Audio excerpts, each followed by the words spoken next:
Antalya, Kemer, Side, Manavgat, Belek und so weiter. Das sind wahrscheinlich die ersten Ziele, die bei euch auf der Liste stehen, wenn ihr an Urlaub in der Türkei denkt. Es gibt hier aber auch noch eine ganz andere tolle Region, nämlich die Provinz Muğla mit den Orten Fethiye und Dalaman insbesondere. Und was man hier so erleben kann, das zeige ich euch in diesem Video. Also bleibt dran und lasst uns gemeinsam entdecken, wie cool und wie schön diese Ecke der Türkei hier ist. Auf geht's!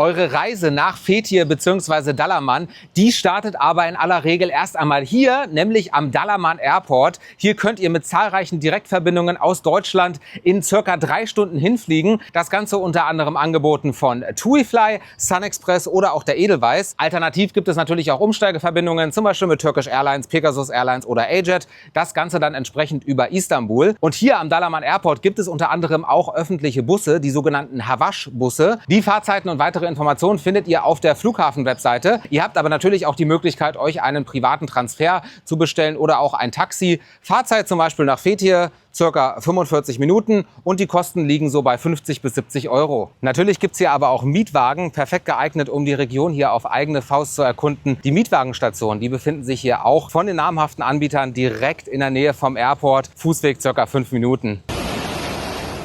Was das Thema Unterkünfte bzw. Hotels hier in der Region rund um Fethiye und Dalaman angeht, da kann ich euch nur sagen, da gibt es wirklich in allen Preisklassen etwas. Angefangen ganz oben mit hochpreisigen Luxusresorts. Dann gibt es hier aber auch klassische Urlaubshotels, die ihr dann meistens im Rahmen einer Pauschalreise bucht. Die haben dann auch das Türkei-typische All-Inclusive-Konzept. Es gibt aber genauso gut privat geführte Unterkünfte, darunter beispielsweise Airbnbs, also Villen oder auch Ferienwohnungen, denn auch dafür ist diese Ecke hier relativ populär. Aber ebenso auch kleine Boutique-Hotels, Kostenpunkt meistens hier so 50 bis 70 Euro pro Nacht. Das Ganze mit einer wirklich familiären Atmosphäre, einer tollen Gastfreundschaft, inklusive Frühstück und meistens auch inklusive eines Pools beziehungsweise einfach eines süßen Zimmers. Also ihr seht, da gibt es wirklich vom Pauschalreisenden bis hin zum Individualreisenden, aber auch für den Luxusurlauber alles hier.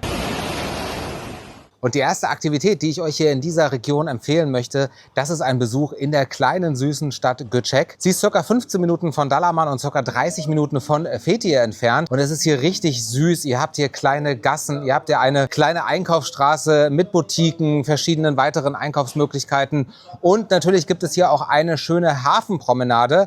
Von dort starten unter anderem auch diverse Bootstouren zu kleinen Inseln hier in der Region. Sieht auf jeden Fall richtig schön aus. Ich habe es noch nicht gemacht, aber das, was ich so gesehen habe, das sah sehr, sehr einladend aus. Ansonsten hier eine sehr süße Atmosphäre, wenig Menschen, also perfekt geeignet, um hier mal einen kleinen Stopp einzulegen, beziehungsweise hier mal ein paar Stunden zu verbringen, sich in einen Café zu setzen und einfach die Zeit zu genießen und das ganze süße Stadtleben hier auf sich wirken zu lassen.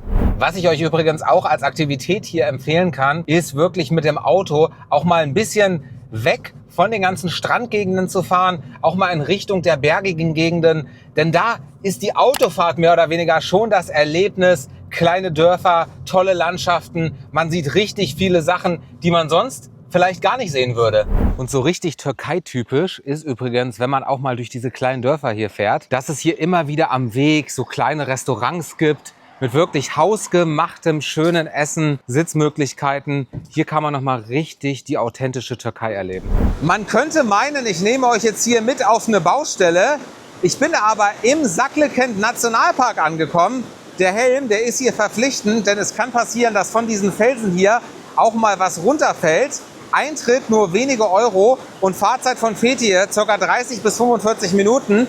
Und dafür erwartet euch hier aber richtig was. Und zwar könnt ihr hier entlang einer Überdachung laufen, die ganze Zeit entsprechend den kleinen Bach bzw. auch den ein oder anderen Wasserfall direkt neben euch zum Bestaunen. Ein kleines Restaurant, das gibt's hier auch. Und ansonsten kann ich euch nur empfehlen, hier auf jeden Fall Badeschuhe mitzunehmen, beziehungsweise Sportschuhe und auch die Badehose, die darf nicht fehlen. Denn ihr habt dann die Möglichkeit, richtig durch diesen kleinen Wasserverlauf durch das Gebirge durchzulaufen. Zwar gibt es hier auch Touren, die angeboten werden mit dem Boot und ähnliches, aber ich finde es richtig abenteuerreich, wenn man sich hier selber auf den Weg durch das Wasser, durch die Gebirgslandschaft macht. Und es ist richtig, richtig schön naturell alles. Und übrigens, der Grund, warum das Wasser hier teilweise grau gefärbt ist, liegt einfach daran, dass es hier natürliche Schlammquellen gibt. Das heißt, ihr könnt euch hier wirklich mit Schlamm selber so eine eigene Maske im Gesicht oder am Körper allgemein machen. Das ist wirklich kostenloses, natürliches Spa bzw. Wellness hier. Springen wir einmal nach Fethiye, die wohl bekannteste und auch mit größte Stadt hier in der Ecke. Und schauen wir uns mal an, was euch hier erwartet. Die Innenstadt bzw. den Hafenbereich von Fethiye, den könnt ihr hier auch wunderbar erreichen. Zum einen mit öffentlichen Bussen, aber natürlich auch mit dem Taxi. Und als allererstes kann ich euch hier einen Spaziergang an der langen Hafenpromenade von Fethiye empfehlen. Hier gibt es auch die eine oder andere Bar, kleine Restaurants, Cafés und natürlich auch ganz, ganz viele Boote, die hier anlegen. Und von hier aus starten auch diverse Touren, beispielsweise auf die umliegenden kleinen Inseln, aber auch in sonstige schöne Regionen, wo man viel entdecken kann. Und kleiner Tipp, von hier aus könnt ihr auch mit öffentlichen Fähren einmal rüberfahren auf die griechische Insel Rhodos. Da werden unter anderem auch Tagestouren angeboten. Und neben ganz, ganz vielen Katzen könnt ihr hier am Hafenbereich von Fethiye zwischendurch auch mal die ein oder andere Schildkröte sehen. Und unmittelbar an den Hafenbereich angrenzend hier kommt ihr dann auch in die Altstadt von Fethiye. Hier lohnt es sich auch mal vorbeizuschauen. Sehr, sehr schöne kleine Straßen, viele Boutiquen, Einkaufsläden, Cafés und so weiter findet ihr hier auch alles. Was ich übrigens besonders schön finde hier in der Altstadt von Fethiye ist, dass es überdacht ist komplett, also wetterunabhängig nutzbar und dass es hier auch besonders ruhig ist, also nicht so überlaufen wie in anderen touristischen Städten der Türkei, wie zum Beispiel Antalya oder Bodrum. Das heißt, hier könnt ihr wirklich ganz ungestört durch die Läden stöbern. Zusammengefasst also eine perfekte Entschleunigung, hier einmal durch die Altstadt zu gehen. Und auch gleichzeitig eine gute Vorbereitung auf die weiteren Aktivitäten, die man hier rund um Fethiye machen kann. Denn wenn es um Aktivitäten und Erlebnisse rund um Fethiye geht, dann müsst ihr unbedingt nach Fethiye Ölüdeniz fahren. Das ist eine kleine, süße Stadt, circa 20 bis 30 Minuten vom Stadtzentrum Fethiye entfernt. Und hier habt ihr einerseits ja eine kleine Innenstadt, paar Restaurants, Cafés, auch Einkaufsmöglichkeiten. Highlight ist hier aber definitiv der ganze Bereich rund um den Strand. Ihr habt hier nämlich in schönster Natur eine wirklich große Strandpromenade. Auch hier einige Cafés, Restaurants und natürlich gibt es hier auch den ein oder anderen Strandclub. Da könnt ihr euch unter anderem auch eine Sonnenliege mieten. Und das Schöne ist, das ist ja auch ein öffentlicher Strand. Das heißt, ihr seht hier, es gibt ja auch öffentliche Toiletten und Umkleidekabinen. Und der Strand hier, der kann wirklich von jedem genutzt werden. Also ihr könnt auch einfach nur euer Handtuch mitnehmen und euch dann entsprechend hier auch einfach selber verpflegen, selber hinlegen. Das Ganze kostenlos. Und der Strand selber hier, das ist ein Mix aus Kieselsteinen und Sand. Also eher zur Promenade hin Sand, zum Wasser hin Kieselsteine. Das absolute Highlight hier, wirklich einmalig, ist die Farbe des Wassers.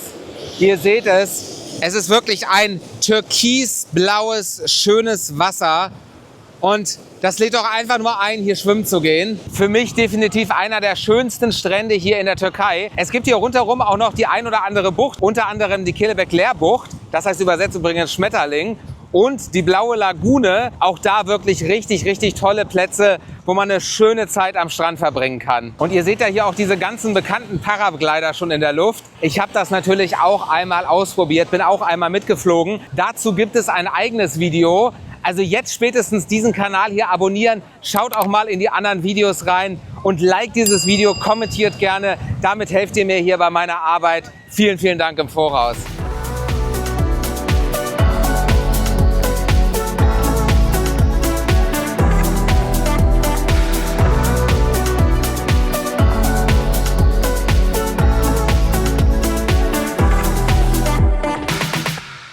Also das ist hier echt so ein Platz, da will man gar nicht mehr weg.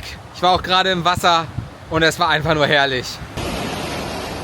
Was die Gastronomie bzw. Kulinarik hier in der Region rund um Fethiye und Dalaman angeht, da ist es so wie in vielen anderen Teilen der Türkei, die am Meer liegen. Das heißt, es gibt hier eher eine mediterrane Küche, sehr, sehr fischlastig. Und es gibt jetzt keine speziellen Gerichte, die direkt aus dieser Ecke hier herstammen. Aber natürlich findet ihr hier grundsätzlich alle tollen Gerichte, vielseitigen Gerichte der türkischen Küche. Ganz populär in dieser Ecke hier ist es aber, dass es viele Stände und Straßen mit Streetfood gibt. Also zum Beispiel einfach mal ein Döner, ein Dürüm oder ein Fischbrötchen auf dem Weg. Und das kann ich euch auch wirklich nur so empfehlen. Ihr seht also die Ecke hier rund um Dalaman und Fethiye, die ja doch wirklich einiges zu bieten, sowohl von der Natur her, von den Stränden, aber auch von den Hotels. Und es ist allgemein nicht so überlaufen. Man kann hier richtig viele Aktivitäten haben. Man kann hier den ein oder anderen Spot entdecken, der auch so ein bisschen abweicht von diesem standardmäßigen Urlaub in der Ecke rund um Antalya, Side, Manavgat oder Kemer. Also ich kann euch das auf jeden Fall nur empfehlen. Vielleicht kommt diese Ecke der Türkei ja jetzt auch auf eure Bucketlist. Würde mich auf jeden Fall freuen. Und genauso würde es mich freuen, wenn euch dieses Video hoffentlich gefallen hat, ihr einige Sachen hier mitnehmen konntet. Wie immer gerne teilen, liken und kommentieren. Und wenn ihr es noch nicht gemacht habt und neugierig seid auf weitere Videos wie diese hier, aber auch Flugreports, spannende Erlebnisse und Tipps und Tricks rund ums Reisen, dann jetzt auf jeden Fall hier abonnieren bei Zwischengate und Ziel. Wir sehen uns beim nächsten Mal.